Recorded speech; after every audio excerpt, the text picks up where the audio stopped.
Hey everybody, Ed Homewood. I just wanted to do a system update.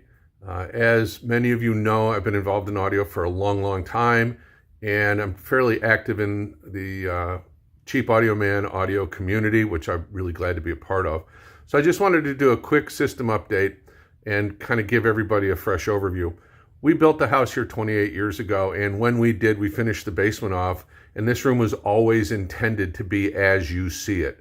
So what we did was pull the wall out from the actual foundation wall, and you'll notice down the lower left-hand corner an opening, and actually that's where the Definitive Technology Powerfield 15 subwoofer I have used to live, and it was connected via line level to the sub-outs on my amplifier, and I've had a couple of different amplifiers.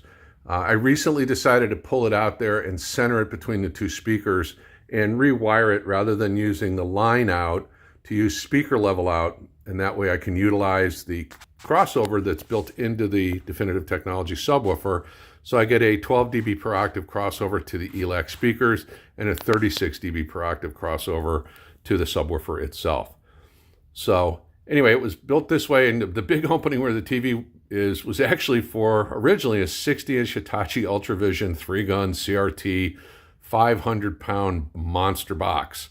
And the funny story is, when we finished the basement off, it would not go down the stairs because we have a landing and then the stairs turn to the left.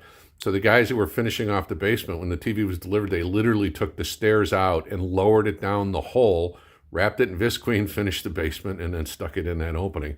The curious thing was, when it was time to get rid of it, it couldn't go up the stairs. So I literally took a Sawzall and cut it up and took it up in pieces. It was kind of funny. So anyway, the equipment racks are built in. That hole there gives me access to get behind the wall. I can actually crawl through there and get up behind all the equipment, so I have all my wires running and everything neatly behind the scene. I also did the speaker wires and brought them out through some wall plates to try to make it a little bit neater and so forth.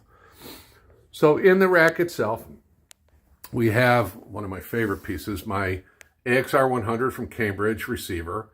It is an actual awesome piece of kit. It sounds smooth. My goal for my system is not 100% pure accuracy or whatever. It is be able to sit and listen for hours on end without any fatigue. And the Cambridge Audio gives me that in spades. One other nice thing too is it has a built-in DAC. So I have an optical cable coming up from the TV, so I can just run the TV sound through it very simply. Now below that, we have a Schiit Manny phono preamp, which I really enjoy. Now the Cambridge does have a nice phono preamp, but it's not quite as good as the Schiit Manny. Below that, we have a Loxg D30 DAC, which we use strictly for DSD. I really don't, not a big Delta Sigma guy, but that does give me DSD. I have on a hard drive nearly 500 SACD rips, so it's nice to be able to use that. Below that is my Schiit multi-bit Bifrost unit, which I really like.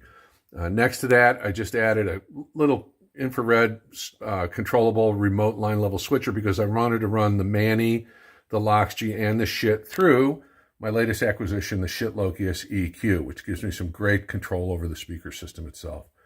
Next to that is a little PC that I use to run Artivana. It's a Windows PC. It's an i5. No big deal, a couple $100 on eBay. And I use a wireless keyboard. So it gives me the ability to obviously do my streaming. I can also, obviously watch YouTube and everything else through it. And it's a nice little piece and it works extraordinarily well. Now the clutter all in the back there, I use exclusively World's Best cables. I'm a big fan of the Mogami cable. Almost every studio in the world uses Mogami. I like that. I do have some Canary cable, which also sounds really good. But World's Best Cable, big thumbs up to those guys. By the way, I don't have any affiliation with them. I just really like the cables. They're great value at an excellent price. Below that, I have my Fluence RT84 turntable. Now, I did get rid of the Ortofon OM2 Blue for an Audio-Technica VM 540 ML, which is absolutely an awesome cartridge. I really like it. Now, one kind of curious thing is you'll see those lights up there on the top. It's funny, that is actually a Marantz product. So back in the late 80s and early 90s, when I was in retail audio, Marantz in the US, their consumer line product was owned by Dynascan, which was the Cobra radar detector. All of the other stuff that they sold in Europe and Japan, the Ken Ishiwata designed amplifiers and so forth, that was actually owned by Philips at the time. So in the US, Marantz kind of, department store, easy, basic, affordable, kind of like Kenwood or Pioneer product, was owned by Dynascan, and those were actually a rack system accessory branded Marantz that we used to sell, and I grabbed a pair, and I've been using them for, going on almost, 30 years or so. Anyway, they're really kind of nice, and it's kind of curious. Below the turntable is my Harman Kardon FL8380 5-disc carousel CD player, which I use strictly as a transport. Even though it's got a really nice set of Burr Brown DACs in it, I actually run the digital out up into the Bifrost amplifier. So again, that's kind of a quick overview of the system. Oh, you know what? I forgot to mention the speakers. So the speakers are the ELAC Debut 2.0 F62 towers. And I really like these speakers a lot.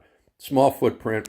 They've had some modifications. We took the grills off the tweeter, which helps smooth out the sound and, make it a little better resolving.